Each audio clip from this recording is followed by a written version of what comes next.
Good morning. After many requests, we are going to start an English link on our Podbeans as well for our people that do not understand Afrikaans. I want to start with a question that people asked me a few times this month, and I realized that when certain questions come to the front, there is a platform that we need to address this from the Word of God. So I want to speak about tattoos, and I want us to look at the Word of God. When you look at the Word of God, we know in Leviticus 19 verse 28, and I want to read it. You shall not make any cuts on your body in mourning for the dead, or make any tattoos, marks on yourself. I am the Lord. So this is a command the Lord gives us, that we must not make any tattoos on our bodies.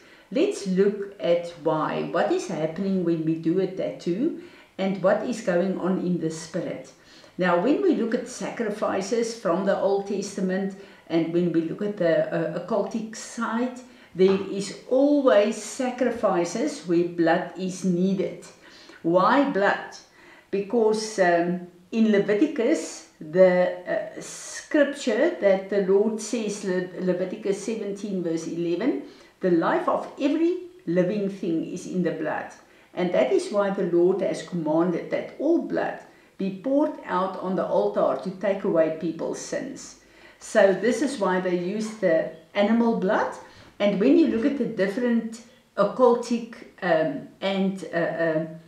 places of idol worship, there's always blood that they need. They need your blood or your seed. Where our God, Jesus, gave his blood to sanctify us. But when you look around today and you see all the people and all the tattoos that they are, it's such a sad thing because I know when I look at them, a lot of them love the Lord, really love the Lord. But the Lord says, because of a lack of knowledge of the Word of God, my people perish. And I believe that preparing and calling out the end-time church, this church will be a church where the power of God will be seen, and where all mixture in our lives will be addressed, that we can repent and turn away from that. Now, when you go for a tattoo, you know that there's blood. And I just read the scripture. Blood is your DNA. This is, your blood is alive, part of your DNA. And we know that Satan has his own blood bank, his own seed bank, his own throne room. So the blood that is flowing is absolutely a sin, because the Lord forbids us to do this. And when we do acts of sin, Satan has the right to come in. In Romans 6 verse 13, I want to read it to you. Do not continue offering or yielding your body members to sin as instruments of wickedness, but offer and yield yourself to God as though you have been raised from the dead to perpetual life, and your bodily members to God, presenting them as implements of righteousness. So this scripture tells us clearly that if we sin, we give weapons to the enemy, and this is exactly what's happening here. When you look at Elijah and the Baal prophets, what happened when they worshipped Baal? They started to pray and to do chants, and then they started to, when they went into a deeper level of worship and crying out to him, they started to cut themselves so that blood could flow. And this is an altar of Baal. Every place where you make cuttings in your body, you worship Baal, and that you bow down before Baal. Now, if the scripture in Romans 6 says that we gave a weapon to the enemy, do you think he will leave that weapon? No. This is his a legal right in your life to work in your life because you bow down before him and you gave him permission to your body. Now, to look at the seriousness of this, when you look at farmers, let's go to farmers for a while, with cattle, they have their own emblem where they use a hot iron with a lot of time their initials, and they brand mark the cows. They put their seal, their tattoo on them to say, this cow belongs to me. So this farmer then have the right to breed with that cow or to slaughter it or to sell it. This cow belongs to this farmer. And this is the same with tattoos. The minute that you have a mark against the word of God on your body, and what's sad, a lot of people will tattoo a cross on them. They say they do it because of the sacrifice of Jesus. No, you cannot disobey God and have a marking of the enemy, a mark that God says, no, you cannot have it. You cannot have that on your body and think you can Christianize it. We cannot do that. That mark, whether it's a cross or whether it's what symbol, you gave your blood in a tattoo for Baal, for Satan, and he have a marking on you to say, this person belongs to me. I have a DNA, I have blood to say that I have a right in their lives. We see tattoos very prominent in the worship of the African tribes, in their witchcraft, and especially the women that have marks on their faces a lot of time.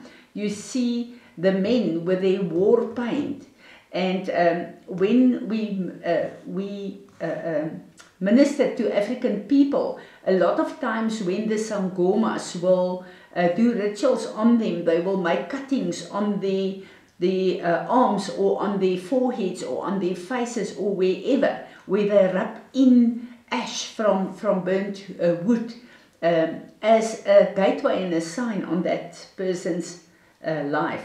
Now, when we look at Colossians 2, there's a very, very interesting thing, because we need to know that Satan is a copycat. He cannot create anything. He needs to use what God created and God's word and make it perverse, to direct people to him and to worship of him. In Colossians 2 verse 12, there's a scripture, you were circumcised then, when you were buried with him in your baptism, and which were also raised, also in him anew, in your new faith, in the working of God, as displayed and raised him up from the dead. And the word says there that it is a circumcision not made with human hands. So this is when we get the covenant sign on our hearts that God himself made. In the spirit you can see that sign, because this is the marking of God in your life. So when you are born again and baptized, you get the marking of God on your life to say that you belong to God. So tattoos is a very, very real worship of Satan, and it is a very real gateway into our lives, and we need to go before the Lord. If we had a tattoo or any marking on our bodies, we need to go before God.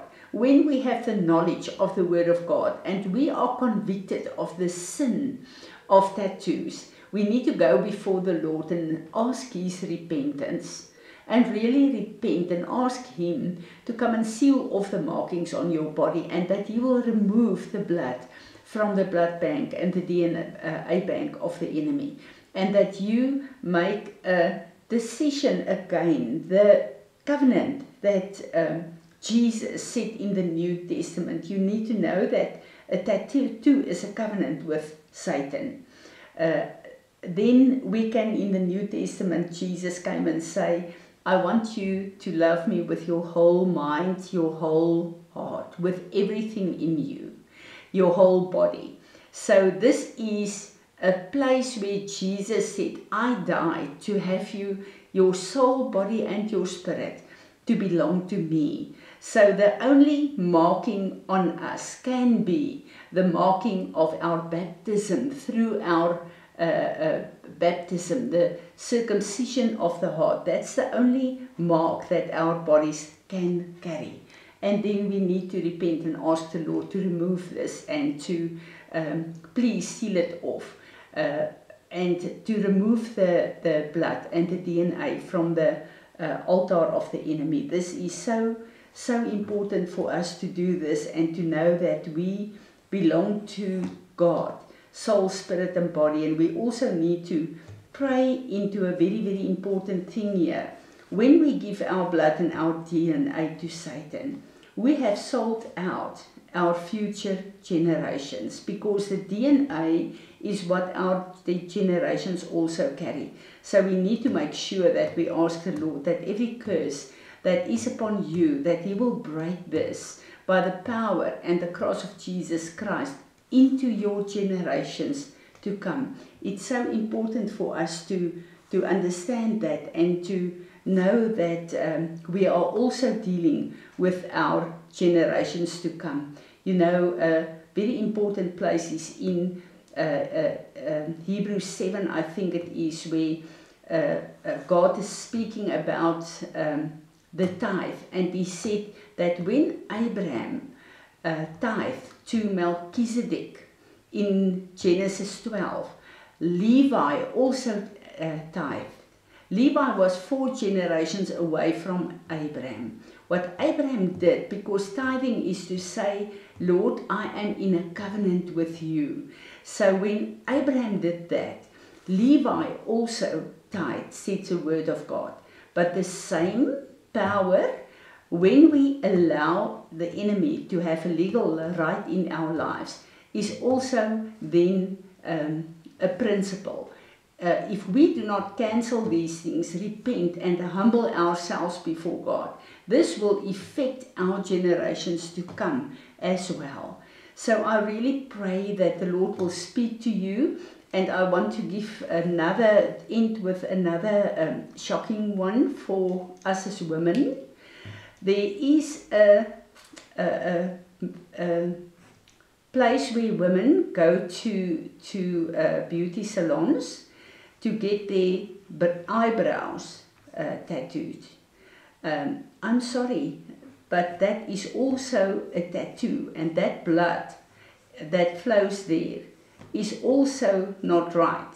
So this is a practice that we need to be very careful for. We cannot say, no, this is only my eyebrows that I'm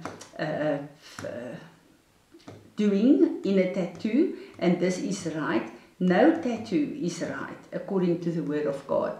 So ladies, please be aware of this. This is a tactic of Satan to get your DNA, and you will think, no, it's got nothing to do with any worship. This is Baal worship. So let us really be alert and aware that the word of God is alive for us today, and we need to obey God and follow the Lord and make sure that the enemy has no hold on us in any place. Amen.